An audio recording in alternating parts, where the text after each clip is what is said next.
Welcome to Finding American Ideals in American Early Primers by Dr. Laurie Andes, Salisbury University.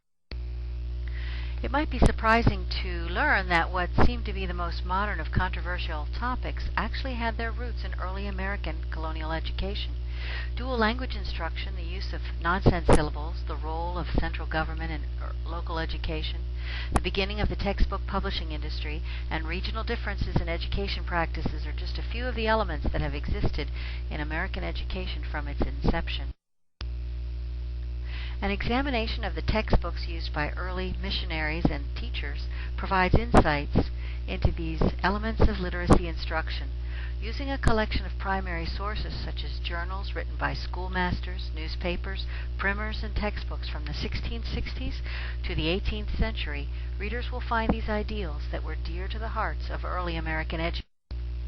A closer look at these resources reveals some surprising, if not startling, innovations in early American education.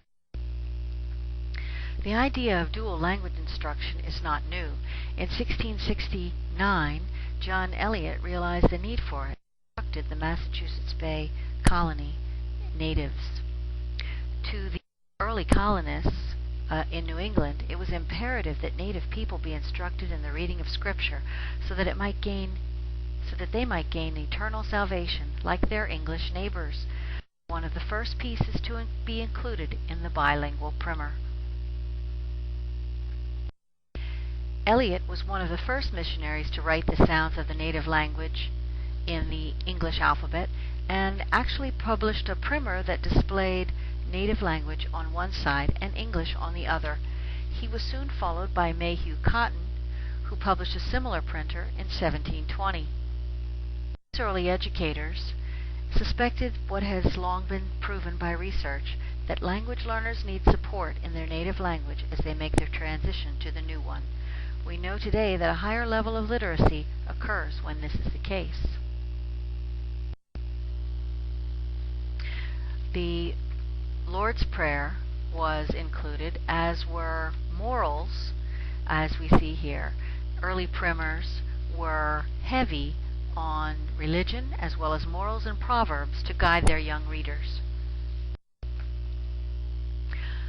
Almost any teacher who could publish their own method of teaching did, with methods proven only by their own observations with students. Daniel Francis Pastorius was one of these. Pastorius added some things necessary and useful for the youth of the province, and likewise for those who from foreign countries and nations come to settle among us. Several different letter styles were used. Pastorius believed that words should be introduced in the order of the number of syllables they possessed. One began with words that could be spoken through one syllable, followed by words of 2 syllables and 3.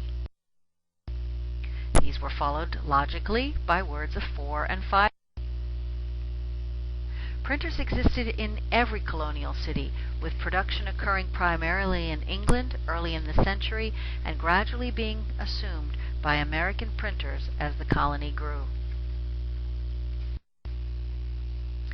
There was a great deal of influence in particular regions and whatever colony you were presiding in. The regional differences in educational preferences can be seen by examining texts from the 19th century. In New England, the earliest law pertaining to education was called the Old Deluder Law of 1647, which required that towns with 50 or more families must establish a school paid for by citizens in the town. This law led to the Roman Primer, which circulated widely in New England and around the colonies.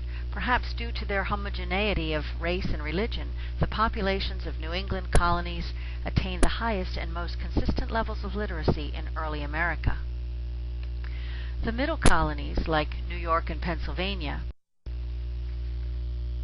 also promoted the establishment of schools, but these were often left to church or social agencies to run. The diversity of nationality, along with religious differences, variety of locally run schools. The various groups, Quakers, English, Scots-Irish, German, Welsh, Swedish and Dutch colonists were highly individualized in their approach to education, and a systematic approach was not. Records of early tutors from the southern colonies point to an approach to education that is highly personal on the resources of one's family. Independent of government, southern tutors were often chosen for their willingness to impart family or regional norms as much as their ability to teach the 3 R's. Many of these early tutors were indentured servants, often with very little in themselves. It was customary to send children to Great Britain for further education, but this practice soon became popular as tensions increased with the mother country. These regional differences have continued in our times. Many of the Ivy League colleges and universities still remain in New England, where a reverence for classical education still exists. Mid-Atlantic states like Pennsylvania produce large numbers of teachers, a practical education that is offered in the state's many fine public institutions. And in the South, we see heavy reliance on local education agencies rather than the state to provide adequate fiscal support for the maintenance of public education. These are deep-rooted philosophical differences that have thwarted our drive toward national standards and curriculum in the past decades of the reform movement.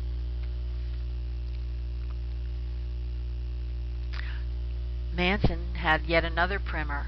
Coming from Belfast, he was perhaps greatly respected, since this was the way. The farther away the innovation, the better it is.